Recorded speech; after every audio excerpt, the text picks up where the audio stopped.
우리가 지난 시간에 이어서 지금 사무엘상 17장을 중심으로 이 골리앗과 맞서는 다윗의 모습, 또 우리 삶을 가로막는 인생의 골리앗과 또 우리가 어떻게 맞서야 하는가, 이것을 우리가 살펴보고 있습니다. 여러분의 삶 가운데 불쑥불쑥 등장하는 골리앗 앞에서 주눅들지 마시기 바랍니다. 두려워하지 마시기 바랍니다. 좌절하지 마시기 바랍니다. 쫄지도 마시기 바랍니다. 말씀 붙잡고 하나님 믿고 의지하고 당당하게 맞서 싸우며 승리하는 여러분과 저의 복된 삶이 될 수 있길 주의 이름으로 축원합니다. 자, 그럼 우리가 이렇게 거인과 이 골리앗과 맞서 싸워서 이기기 위해서는 어떤 무기를 가져야 하는가? 오늘은 이 무기, 구체적인 무기를 한번 우리가 살펴보도록 하겠습니다. 지금 블레셋 군대가 이스라엘을 침공을 했습니다. 침공해서 어디에 진을 치고 있는가? 에베스 담밈이라는 곳에 진을 치고 있어요. 이 에베스 담밈은 블레셋과 이스라엘의 국경, 그 국경에서 이스라엘 쪽으로 조금 더 들어온 그러한 지역을 얘기하는데, 이 에베스 담밈이 피의 경계선이라는 뜻을 가지고 있습니다. 피의 경계선. 그럼 이건 무엇을 의미하는 걸까요? 이곳 에베스 담밈에서 그만큼 많은 피를 흘렸다. 그 예전부터 블레셋과 이스라엘 사이에 많은 전쟁이 이곳에서 벌어졌다는 것을 우리가 알 수 있습니다. 지금 이곳에 이제 이스라엘 군대와 블레셋 군대가 서로 진을 치고 있는데, 여러분, 블레셋 군대에는 지금 이 군대를 이끄는 장수가 누구입니까? 골리앗이죠. 그 키가 2m 90이 넘는 엄청난 체격의 소유자입니다. 지난 주일에 세계에서 가장 키가 큰 사람, 한 2m 70 되는 사람의 키를 보셨죠? 거기 한 180 정도 되는 사람이 서 있을 때 마치 그냥 난장이가 서 있는 것 같은 그런 느낌을 받았습니다. 이런 이 골리앗이 2m 90이 넘는 이 골리앗이 아침마다 저녁마다 나와서 전쟁을 부추겨요. 싸움을 부추기고 있습니다. 그게 무려 며칠이나 계속되었는가? 40일 동안 계속되었다. 그렇게 말씀을 하고 있습니다. 여러분, 골리앗이 나와서 이렇게 싸움을 계속 부추기는데, 여기 이스라엘 군사들 중에 맞설 사람이 없었습니다. 나름 지금 이스라엘은요, 사울이 왕이 되고 난 뒤에 이 군사력도 갖추고 조직력도 갖추었어요. 그래서 지금 블레셋과 한번 해볼만 한데도 누구도 이 골리앗과의 싸움에 나서는 사람이 없었다는 것입니다. 그래서 모두가 이 골리앗 앞에 두려워하고 떨고 있었다. 그렇게 말씀하고 있습니다. 이러한 때에 이 전쟁터에 소년 하나가 등장합니다. 여러분, 그 소년이 누구입니까? 바로 다윗이죠. 다윗이 이 전쟁터에 왜 왔을까요? 무엇하러? 심부름을 왔어요. 심부름을. 그 아버지 이새가 이제 이 블레셋과 싸우는 이 전쟁에 아들 셋이 이 참전을 하게 됩니다. 그래서 이 아버지 이새가 이 형들 위문을 좀 다녀오라고 그렇게 다윗을 보냈던 거예요. 성경에 보면 그 이새의 첫째 아들이 엘리압 아닙니까? 그리고 아비나답, 삼마, 이 세 아들이 전쟁터에 나가 있으니까 아버지가 얼마나 걱정이 되고 얼마나 신경이 쓰였겠어요. 그래서 이 막내 아들을 이제 불러서 네가 형들 나가 있는 전쟁터에 가서 상황을 좀 살펴보고 오너라. 그러면서 볶은 곡식, 우리로 치면은 볶은 콩이나 또 미숫가루를 만들어서 그렇게 줬을 수도 있겠죠. 전쟁터에서 쉽게 먹을 수 있는 볶은 곡식과 떡을 한 10덩이 정도 싸가지고 형들에게 좀 전해주거라. 그래서 다윗이 심부름차 이 전쟁터에 오게 됩니다. 여기서 형을 만나게 되죠. 이제 전쟁터에 왔다가 큰형 엘리압을 만나게 되는데, 이 동생이 먹을 것을 싸가지고 위문을 오니까 형들이 반가워가지고, 아이고 그래 우리 막내 왔나, 그래 참 반갑다, 위험한데 네가 어떻게 여기까지 왔노?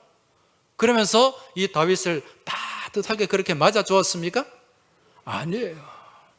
이 형이 다윗을 보자마자 막 화를 내면서 소리를 지르고, 이 아주 간사한 놈이 양은 돌보지도 않고 너 여기 왜 왔어? 너 여기 지금 전쟁 구경하러 왔지? 이 나쁜 놈. 그렇게 얘기를 했단 말입니다. 여러분, 이 사실을 통해서 이 다윗이 지금 이 집안에서 형들로부터, 가족들로부터 어떤 대우를 받고 지냈는가, 이걸 우리가 잘 짐작을 할 수가 있습니다. 자, 이러한 때에 지금 다윗이 이 전쟁터에 나와서 이제 그 전쟁의 상황을 쭉 보게 됩니다. 보니까 여기저기 이 골리앗이 무서워가지고 군사들이 탈영을 해요. 도망을 칩니다. 그 도망친 군사에게 이 다윗이 얘기 하나를 듣게 됩니다. 무슨 얘기를 들었는가?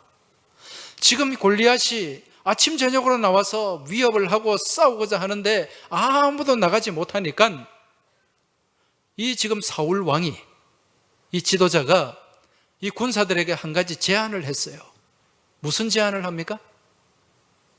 누구든지 이 이스라엘 군사들 중에 저 골리앗과 가서 맞서 싸워서 이기는 자에게는 내가 많은 재물을 상으로 주겠다. 재물뿐만 아니라 지금 사울에게 딸이 있는데 그 딸과 결혼을 시켜서 나의 사위로 삼겠다. 그리고 그 집안에 세금을 다 면제시켜 주겠다. 여러분, 괜찮은 제안 아닙니까? 지금 사울 왕이 이런 상을 제시를 했어요. 여러분, 이 이스라엘 군인들 가운데 이 젊고 혈기 있고 용기 있는 그런 남자라면 한번 도전해보고 싶은 그런 제안이라고 할 수가 있습니다. 아니, 왕의 사위가 될 수 있는데, 많은 재물도 상으로 받게 되는데, 이건 뭡니까? 님도 보고 뽕도 따고 님도 보고 도랑치고 가재 잡고 마당 쓸고 돈도 줍는 것 아닙니까? 이런 파격적인 제안을 했음에도 불구하고 아무도 나서는 사람이 없었어요. 왜 그랬을까요? 이 거인 골리앗과 싸우는 이 싸움, 이미 해보나 마나 이미 결판난 싸움이었기 때문에 괜히 싸우러 나갔다가 그냥 개죽음하기 싫다는 거예요. 그런데 이러한 사울 왕의 제안에 도전한 사람이 있었습니다. 그가 누구입니까? 다윗이 도전을 했어요. 다윗이 자기가 싸우겠다고, 자기가 나가겠다고 사울 왕을 찾아왔습니다. 여러분, 여러분 이 당시에 다윗이 한 15, 16 정도, 그 정도, 지금 우리로 치면은 중3, 고1 그 정도밖에 되지 않아요. 고등학생입니다. 이 다윗이 지금 이 거인 골리앗과 싸우겠다고 이렇게 나서게 된 이유가 뭘까요? 무엇 때문에? 사울왕이 제시한 이 상이 탐이 나서? 왕의 사위가 되고 싶어서? 많은 재물을 갖고 싶어서? 여러분, 여기에 1도 다윗은 관심이 없습니다. 무엇 때문에 나갔을까요?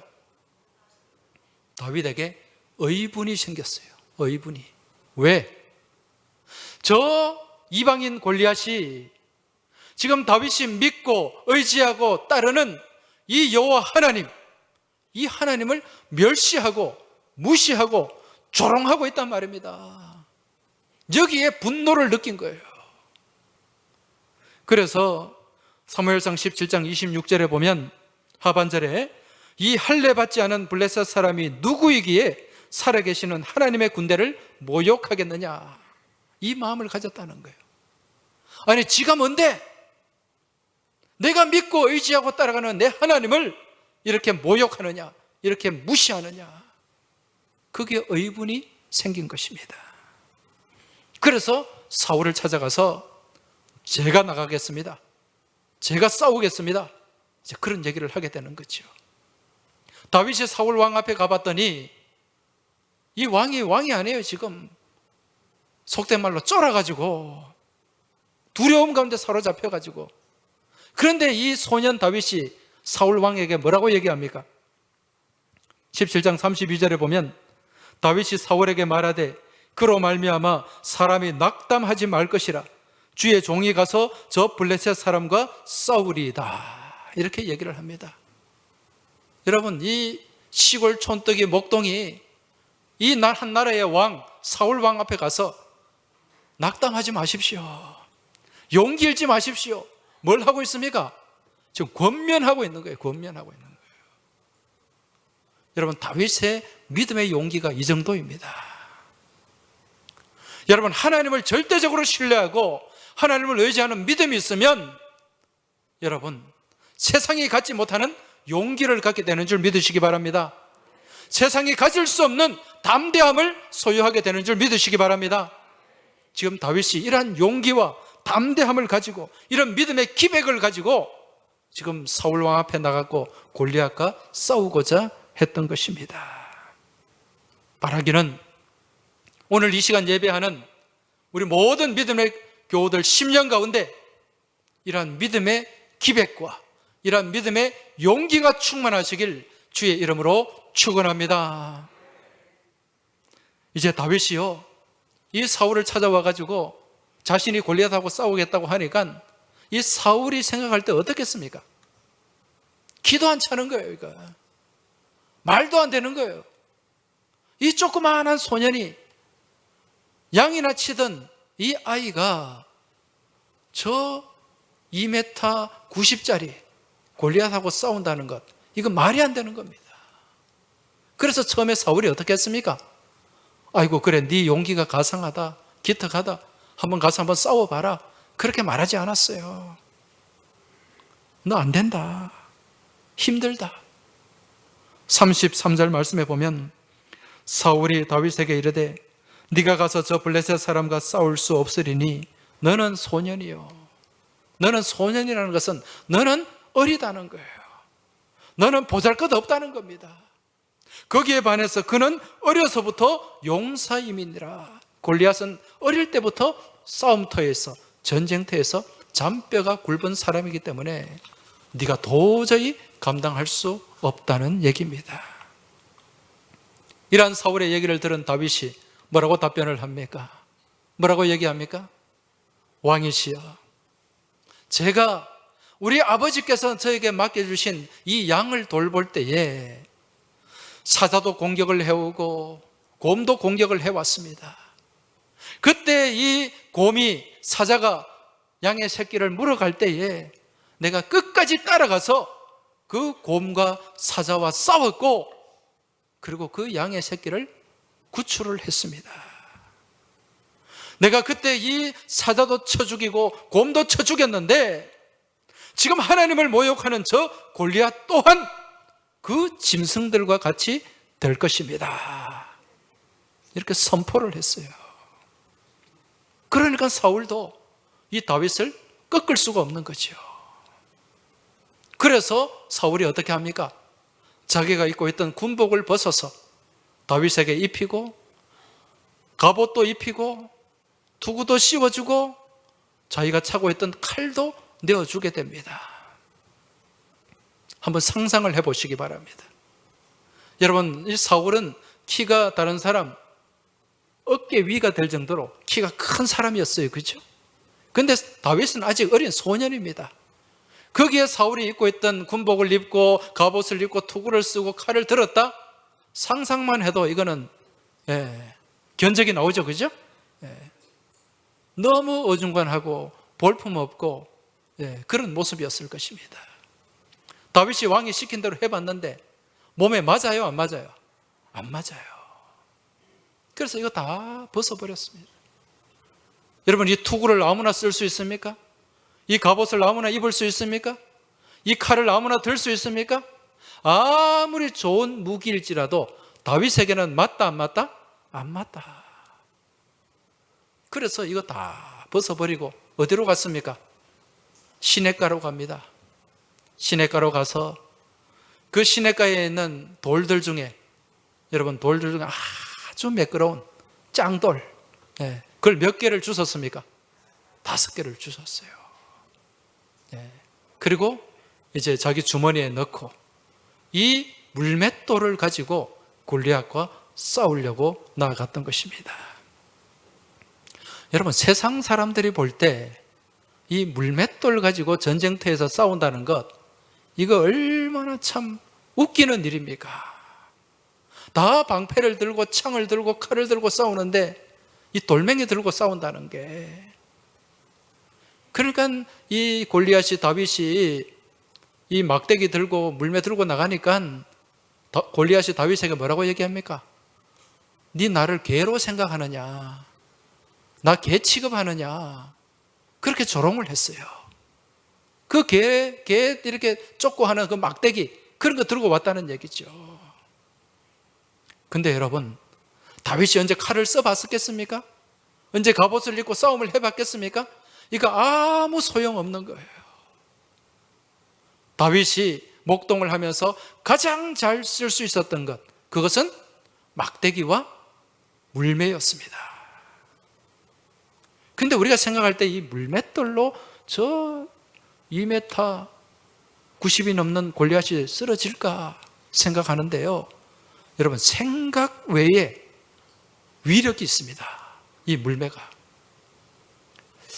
여러분, 프로야구 선수들 공을 던지지 않습니까? 투수들이 공을 던질 때 빠른 투수의 이 속력이 얼마 정도 나옵니까?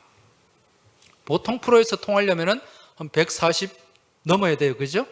145 전후가 돼야 되고, 뭐 우리나라에서 또 빠른 볼을 던지는 투수는 한 150에서 155 그 정도를 던집니다. 이 시속 150km가 넘는 공이 샥 들어오면은요, 이게 0.3초 만에 들어와요. 눈 깜짝하는 사이에 공이 들어와 있어요. 이걸 쳐내는 타자들이 얼마나 대단한지 모릅니다. 그런데 세계에서 가장 빠른 공을 던지는 투수가 누구인가? 미국 메이저리그에 가면 그 체프먼이라는 투수가 있습니다. 2011년경에 신시내티 레즈에 소속되어 있을 때 170km를 던졌어요. 여러분, 이거 상상을 초월하는 속도입니다. 이런 공에 맞으면 어떻게 될까요? 죽어요, 죽어. 그래서 야구 선수들은 머리에 뭘 씁니까? 헬멧을 쓰죠. 헬멧을 쓰고도 맞아도 뇌진탕에 걸리거나, 이런 170kg짜리 공은요, 엄청난 파괴력이 있습니다. 그래서 보호장구 팔에도 하고 다리에도 하고 그렇게 하는 거예요. 그런데 여러분, 이 물매의 속도가 어느 정도인지, 어느 정도 될까요? 실제로 이걸 과학적으로 검증을 했는데, 물매에 익숙한 사람이, 여러분, 물매가 이게 이런 가죽에다가 양쪽에 줄을 달아가지고 거기에 중간에 돌을 싸가지고 힘차게 돌려가지고 딱 적절한 타이밍에 탁 돌을 놓잖아요. 그러면은 이게 날아가는 속도가 240km가 나온다고 합니다. 240km. 순간 속도가. 거기에다가 이 단단한 매끄러운 짱돌, 이 매끄러운 돌을 구했다는 것은 다윗이 이 과학을 잘한 것 같아요. 공기 저항 계수를 줄이기 위해서 그 돌로 이 물매를 가지고 골리앗 앞에 나가서 이걸 돌려가지고 탁 놨는데 이게 정확하게 이마에 명중합니다. 돌이 박혔다 그랬어요. 이마에 박혔어요. 그러니까 말 한마디 악소리 한번 못하고 그냥 그 거인 골리앗이 쓰러지고 만 거예요. 원샷 원킬입니다. 지금 다윗은 자기가 가장 잘 다룰 수 있는 무기, 남들은 무시하고 남들은 우습게 봐도 자기가 가장 잘 다룰 수 있는 무기를 선택했고 그 무기로 싸워서 이길 수가 있었다는 것입니다. 여러분, 세상 가운데서 우리가 성공하기 위해서는 자기가 잘하는 걸 해야 됩니다. 자기가 좋아하는 걸 해야 돼요. 그죠? 아무리 돈 잘 버는 그런 직업일지라도 자기하고 안 맞으면 그거 안 됩니다. 여러분, 아무리 의사가 인기가 있고 좋은 직업이지만은 그 의사하고 자기가 적성이 안 맞고 자기하고 안 맞으면 의과대학 졸업도 못합니다. 자기하고 가장 잘 맞은 일을 최선을 다할 때 남들이 좀 무시하고 남들이 어떻게 좀 보면은 그냥 제대로 그렇게 대우를 안 해줄지라도 내가 좋아하는 일, 내가 잘할 수 있는 일에 최선을 다하다 보면 어느 순간에 그게 나의 가장 큰 무기가 되고요. 그게 나의 가장 큰 어떤 장점이 되는 겁니다. 여러분, 요즘 세계에서 원예 용품, 꽃을 갈고 꽃을 심고 하는 그 원예 용품 중에 가장 인기가 없어서 못 파는 게 있는데 그게 한국산이에요. 그 미국의 아마존이라는 몰에서도 주문은 많은데 없어서 못 파는 그 원예 용품이 한 가지가 있는데 그게 뭔지 아십니까? 호미예요. 한국산 호미. 이게 배송비까지 합치면 한 3만 원 정도 한다 그래요. 중국산도 있어요. 중국산은 10분의 1 가격밖에 안 되는데 그거 잘 안 삽니다. 한국산 호미를 사려고 해요. 그런데 이 호미를 만드는 분이 누군지 아십니까? 저기 경북 영주에 가면 그 대장간이 있어요. 이 대장간을 그건 한 50년가량 운영해 오신 분이 있습니다. 56년인가 하여튼 그래 오래 했어요.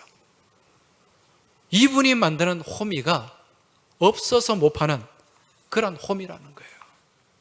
이분의 성함이 석녹이라는 분인데 금년에 70이 되셨더라고요. 여러분, 대장간에서 일하는 거 그거 누가 알아줍니까? 무시할 수도 있죠. 그렇지만은 이분은 이 일에 56년 동안 이 일에 최선을 다해왔어요. 그 지금은 전 세계에서 누구도 근접할 수 없는 그런 장인, 마이스터가 되었고 이제 없어서 못 파는 그런 물건이 된 거죠. 여러분, 이것이 바로 이분의 이 석녹이 씨의 물맷돌입니다. 오늘 이것은 우리의 영적인 삶 또한 마찬가지입니다.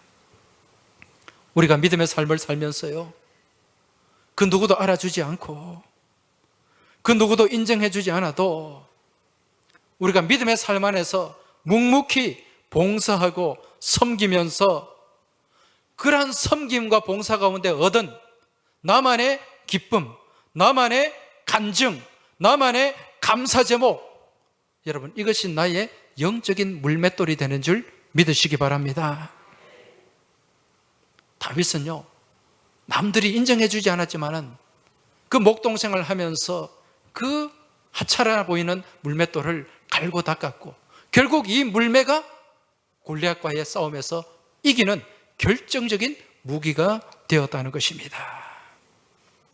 그런데 여러분, 이 다윗이 갖고 있는 영적인 물맷돌은 어떤 것인가? 여러분, 다윗은 어떤 사람이었죠? 다윗은요, 하나님과 교제하는 사람이었습니다. 늘 하나님과 의논하고 하나님께 여쭙는 사람이었어요. 그래서 성경에 보면 다윗이 늘 하나님께 여쭈어 무슨 일을 만날 때마다 하나님께 여쭙는 삶을 살았어요. 이게 뭘까요? 기도하는 삶이죠. 하나님께 기도했다는 거예요. 여러분, 시편이 모두 몇 편이 있습니까? 150편의 말씀이 있는데 이 중에 절반을 누가 기록했습니까? 다윗이 기록했어요. 다윗이 한 75편 이상을 기록했는데 그 중에 가장 많은 다윗의 시편은 어떤 시편입니까? 하나님 앞에 기도하는 기도의 시편이에요. 그만큼 다윗은 하나님 앞에 기도하는 사람이었습니다. 하나님과 교제하는 기도의 사람이요, 영적인 사람이었다는 거죠. 그러니까 영적인 면에서 볼 때 다윗에게 영적인 물맷돌은 바로 이 기도였다는 것입니다. 여러분, 하나님의 자녀에게는 이러한 물맷돌이 있어야 됩니다. 기도의 물맷돌이 있어야 됩니다. 여러분, 기도가 무엇이라고 생각하십니까? 약한 사람이 하는 게 기도입니까? 부족한 사람이 하는 게 기도입니까? 아닙니다. 기도는 강한 사람이라야 할 수 있는 거예요. 왜 그렇습니까? 하나님과 우리와의 만남을 마귀는 수시로 방해하고 무너뜨리기 때문에 영적으로 강하게 세워지지 않으면 기도를 할 수가 없어요. 영적으로 강하게 세워진 사람의 강력한 무기가 바로 기도인 줄 믿으시기 바랍니다. 마귀는 어떻게든 우리를 좌절하게 만들고 주저앉게 만들고 용기를 잃고 절망하게 만듭니다. 그러나 이러한 어려움과 고난과 환난과 문제의 골리앗 앞에서 우리가 맞서고 승리할 수 있는 영적인 무기는 무엇인가? 그게 바로 무엇이라고요? 기도의 물맷돌인 줄 믿으시기 바랍니다. 여러분, 기도의 물맷돌을 붙잡으시기 바랍니다. 기도하는 백성은요, 망하지 않습니다. 기도하는 인생은 무너지지 않습니다. 기도하는 가정은 망하지 않는다는 거예요. 기도하는 나라와 민족은 무너지지 않고 망하지 않게 되는 줄 믿으시기 바랍니다. 우리 한국, 대한민국이 무엇으로 일어선 나라입니까? 한국 교회가 무엇으로 일어섰습니까? 기도로 일어선 나라예요. 1907년 평양 대부흥이 일어났을 때 여러분, 평양 장대현 교회에서 무엇으로 이 기도의 이 부흥의 불이 붙기 시작했습니까? 기도를 통해서, 새벽 기도를 통해서, 회개의 기도를 통해서 불이 붙기 시작했고, 그러한 기도의 불이, 부흥의 불빛이 온 전국에 퍼져나갔습니다. 70년대, 80년대 우리나라가 급성장할 때 한국 교회가 급성장을 했습니다. 여러분, 그렇게 교회에 급성장하게 된 동력이 무엇이었습니까? 기도였습니다. 기도원마다 자리가 차고 넘쳤어요. 교회마다 기도의 그 줄이, 기도의 호흡이 끊어지지 않았습니다. 여러분, 이 기도가 우리 대한민국을 살리고 한국 교회를 부흥시킨 동력인 줄 믿으시기 바랍니다. 그런데 지금 이 기도가 식어가고 있어요. 기도의 물맷돌을 놓고 있다는 것입니다. 다시 이 물맷돌을 우리가 붙잡아야 될 줄로 믿습니다. 다시 기도의 자리로 나아가야 될 줄 믿습니다. 여러분, 기도의 자리를 사모하시기 바랍니다. 새벽 기도의 자리를 사모하시고 수요 기도의 자리를 사모하시기 바랍니다. 감사하게도 요즘 우리 수요 기도회가 점점 많아지고 뜨거워지고 있습니다. 기도하시는 분들이 점점 많아지고 있다는 거예요. 이러한 기도의 자리에 다시금 나오셔서 무릎을 꿇고 기도하시고 기도의 물맷돌을 붙잡고 맞서 승리하시길 주의 이름으로 축원합니다. 이와 더불어서 또 우리가 붙잡아야 될 영적인 물맷돌이 무엇인가? 말씀의 물맷돌입니다. 여러분, 다윗은 어떤 사람이죠? 하나님 말씀이라면 꼼짝 못하는 사람이에요. 하나님 말씀 앞에 늘 무릎 꿇는 사람이었고, 그 말씀 앞에 굴복하는 사람이었고, 그 말씀을 붙잡고 살아가는 믿음의 사람이었습니다. 하나님 말씀하시면 나아가는 삶을 살았고, 주님 말씀하시면 뜻이 아니면 멈추는 삶을 살았던 사람이 바로 다윗이었다는 거죠. 그래서 시편 12편 6절에 보면 여호와의 말씀은 순결함이요 흙도가니에 7번 단련한 은 같도다. 하나님 말씀을 보배처럼 여겼다는 거예요. 가장 귀하게 여긴 사람이 바로 다윗입니다. 그리고 시편 18편 30절에 보면 하나님의 도는 완전하고 여호와의 말씀은 순수하니 그는 자기에게 피하는 모든 자에게 방패시로다. 할렐루야. 하나님의 말씀을 무기 삼는 삶을 살았어요. 하나님의 말씀을 의지하고 그 말씀 붙잡고 담대하게 맞서 싸우는 믿음의 삶을 살았다는 것입니다. 여러분, 하나님의 말씀은 우리의 무기입니다. 지금 우리 손에 말씀의 물맷돌이 있어야 됩니다. 하나님의 말씀은요, 살아있는 말씀인 줄 믿으시기 바랍니다. 하나님의 말씀은 살았고 운동력 있는 말씀인 줄 깨달으시기 바랍니다. 좌우의 날선 검과 같은 말씀이에요. 그리하여 우리의 심령과 혼과 골수와 심령을 찔러 쪼개는 능력의 말씀, 살아있는 말씀, 권능의 말씀이 바로 하나님의 말씀입니다. 이 말씀을 붙잡으시기 바랍니다.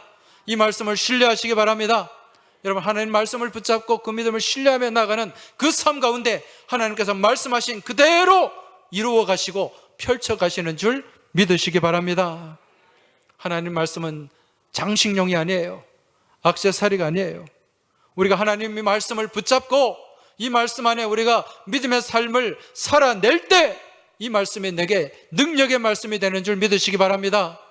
지금 이 강단에서 선포되는 말씀이 로고스의 말씀이에요. 예, 이 말씀이 우리 안에 자리 잡게 될 때, 자리 잡아서 우리 삶을 움직이며 나갈 때 그 말씀이 생명력 있는 능력의 말씀, 레마의 말씀이 되는 줄 믿으시기 바랍니다. 하나님 말씀 듣는 걸로 끝내지 마시고 그 말씀 붙잡고 의지하고 신뢰하고 그 말씀을 믿음으로 살아내는 여러분 모두가 되시길 주의 이름으로 축원합니다. 그리할 때 이 말씀이 내 인생의 물맷돌이 되는 거예요. 이 말씀 붙잡고 우리가 승리하게 되는 줄 믿으시기 바랍니다. 오늘 우리가 붙잡아야 될 두 가지 물맷돌이 있었습니다. 하나는 무엇입니까? 기도의 물맷돌입니다. 또 하나는 무엇입니까? 말씀의 물맷돌이에요. 이 기도의 물맷돌, 말씀의 물맷돌, 우리는 이걸 붙잡고 이 거인과 같이, 골리앗과 같이 우리에게 다가오는 각종 시험들, 환난들, 고난들, 이러한 문제들 앞에서 우리는 담대하게, 당당하게 맞서 나갈 때 우리는 승리하게 될 줄 믿습니다. 여러분, 지금 가을입니다. 가을은 무슨 계절입니까? 결실의 계절. 예, 가을은 식욕의 계절이 아닙니다. 가을은 여행의 계절이 아닙니다. 가을은 결실의 계절이요 기도의 계절인 줄 믿으시기 바랍니다. 이 가을에 주여 가을에 기도하게 하소서, 이 고백을 담아내며 기도의 물맷돌을 가지고 나아가는 여러분과 저의 복된 삶이 될 수 있길 주의 이름으로 축원합니다. 이 시간 한번 눈을 감아 보시기 바랍니다.